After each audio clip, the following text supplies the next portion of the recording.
Hello दोस्तों। कई दिनों से वीडियो नहीं बनाया है। आज भी एक्चुअली वीडियो कोई ख़ास है नहीं, पर एक चीज़ आपके साथ शेयर करना चाहता था, इसलिए ये वीडियो बना रहा हूँ।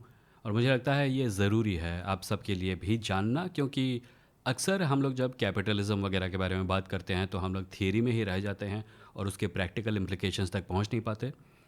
इस समय हमारे सामने एक बहुत अच्छा एग्जाम्पल है जिसको नोट करना, जिससे कुछ सीख लेना मुझे लगता है ज़रूरी है। मैं आपको दिखाना चाहता था एक किताब जो मैंने रिसेंटली ऑर्डर की थी, जो आज आके पहुंची है। उसका नाम है माइकल मूरकॉ की एल्रिक ऑफ मेलबोर्न। ये किताब मुझे कई दिनों से पढ़ने का मन था, और ये जब आके आज पहुंची तो मुझे रिलीफ फील हुआ, दो कारणों की वजह से। पहली, this was actually the last copy. Like on the Amazon page it said one copy left, और मैंने ऑर्डर कर ली। किताब की हालत कुछ ठीक नहीं है, एक कोना फटा हुआ है, कहीं एक निशान है, लगता है किसी गोदाम के किसी कोने में पड़ा था, पर मिल गया। इसमें माइकल मूरकॉ की एल्रिक ऑफ मेलबोर्न की शुरुआती कहानियों की पूरी श्रृंखला है, and I am happy about that. जो दूसरा कारण था जिसकी वजह से मुझे रिलीफ फील हुआ, वो ये है कि अमेज़ॉन ने रिसेंटली एक डिसीशन लिया जो कि शायद किताब पढ़ने वालों के लिए और किताब लिखने वालों के लिए, दोनों के लिए अच्छा नहीं है। और क्यों नहीं है मैं बताता हूँ। आपको पता है अमेज़ॉन एक टूल बेचता है जिसका नाम है अमेज़ॉन किंडल, और अमेज़ॉन किंडल एक ई बुक रीडर है। ई बुक रीडर यानी कि आप अमेज़ॉन पर जो ई बुक्स खरीदते हैं उन किताबों को डायरेक्टली उस डिवाइस पर डाउनलोड करके उस पर पढ़ सकते हैं। अमेज़ॉन ने रिसेंटली ये डिसीजन लिया कि अब आप किंडल के लिए जो किताबें डाउनलोड करते हैं उनको आप किंडल से अपने कंप्यूटर पर डाउनलोड नहीं कर पाएंगे। पहले लोग क्या करते थे, वो लोग किताबों को डेस्कटॉप पर डाउनलोड करके किसी और रीडर पर ले जाकर पढ़ सकते थे, अपने डेस्कटॉप पर खोलकर पढ़ सकते थे दूसरे टूल्स की मदद से। पर अब ऐसा नहीं हो पाएगा। अब आपने अमेज़ॉन से जो ई बुक्स खरीदी हैं वो ई बुक्स आपको अमेज़ॉन किंडल पर या अमेज़ॉन के ही दूसरे टूल्स पर पढ़नी पड़ेंगी। और दूसरा प्रॉब्लम यह है कि अमेज़ॉन ने कहा है कि उन किताबों में बदलाव करने का अधिकार अब उनको है। सो फॉर एग्ज़ाम्पल, आपने अमेज़ॉन से, और ये एक लूज़ एग्ज़ाम्पल है, आपने अमेज़ॉन से शोले ख़रीदी, और एक दिन आपने शोले को खोला और आपने पाया कि ठाकुर के गांव में जो बूढ़ा आदमी था उसका धर्म बदल गया है।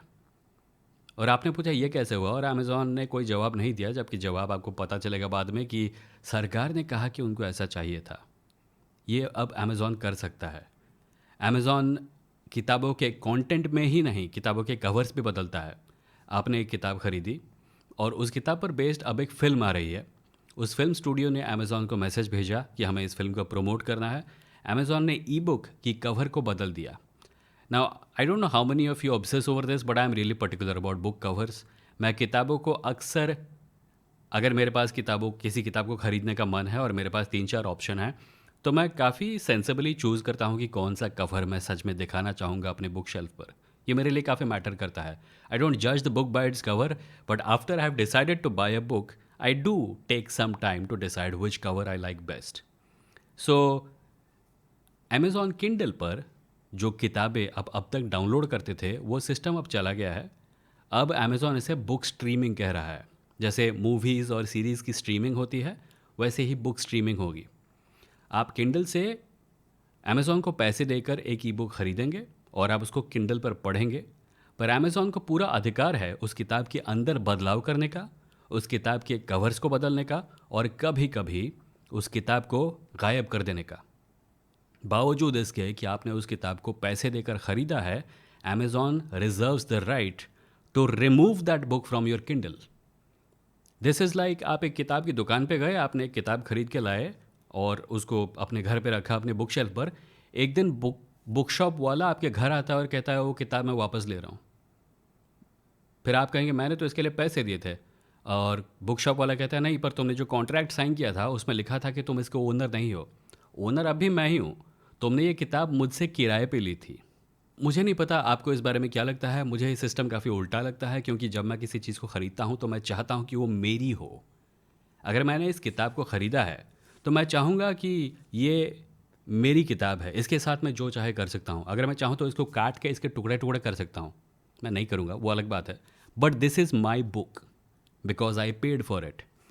अमेज़ॉन कई सालों से इस प्रकार का सिस्टम फिल्मों पर, अमेज़न क्या कई कंपनियां फिल्मों पर और गेम्स पर अप्लाई होता आ रहा है। अब ये किताबों पर अप्लाई होना लगा है। आप अब हो सकता है डीवीडीज़ और सीडीज़ ना खरीदते हो फिल्मों को देखने के लिए, सब कुछ ऑनलाइन है। आप अब गेम्स हार्ड कॉपी शायद खरीद ही नहीं सकते क्योंकि सब कुछ ऑनलाइन है। श्योर इसके साथ कुछ सुविधाएं आती हैं, पर इसके साथ एक बहुत बड़ी दुविधा जो आती है वो ये है कि जिस चीज़ को आपने ख़रीदा है क्या उसको सच में आपने ख़रीदा है। नेटफ्लिक्स अपने प्लेटफॉर्म से किसी फिल्म को गायब कर सकता है बावजूद इसके कि उस फिल्म को देखने के लिए आपने नेटफ्लिक्स लिया था और आपको लगा था ओके अब ये मेरी लाइब्रेरी में है। अमेज़ॉन उसी प्रकार अपनी सीरीज़ को गायब कर सकता है अमेज़ॉन के प्राइम वीडियो प्लेटफॉर्म से, और ये काफ़ी कॉमन है ऑनलाइन। और अब हम सबको इसकी आदत पड़ने लगी है। We don't own anything. हम सब छोटे छोटे किराए के घरों में रह रहे हैं।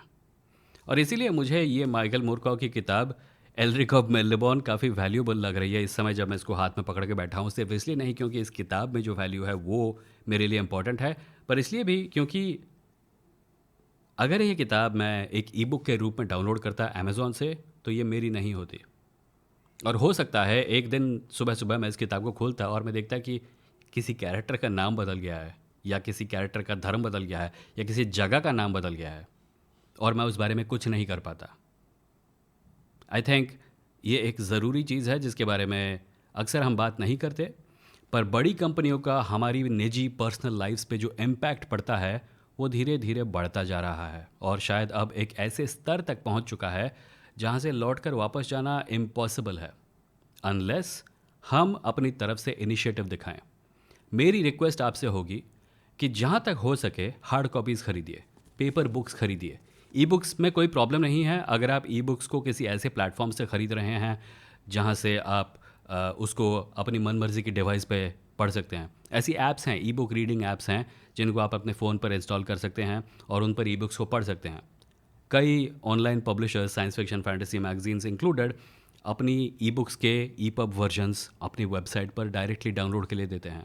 जहाँ तक हो सके कोशिश कीजिए कि वहाँ से ख़रीदें। अपने डाउनलोड्स डायरेक्टली वेबसाइट से कीजिए। अपने बुक्स जहाँ तक हो सके पेपर बुक्स खरीदिए, क्योंकि अमेज़ॉन इस पूरी इंडस्ट्री को अपने कंट्रोल में ले चुका है। That is what I wanted to talk about. मुझे नहीं पता इंडियन यूट्यूब पर इस बारे में कितने लोग बात कर रहे हैं, पर इस बारे में बात होनी ज़रूरी है।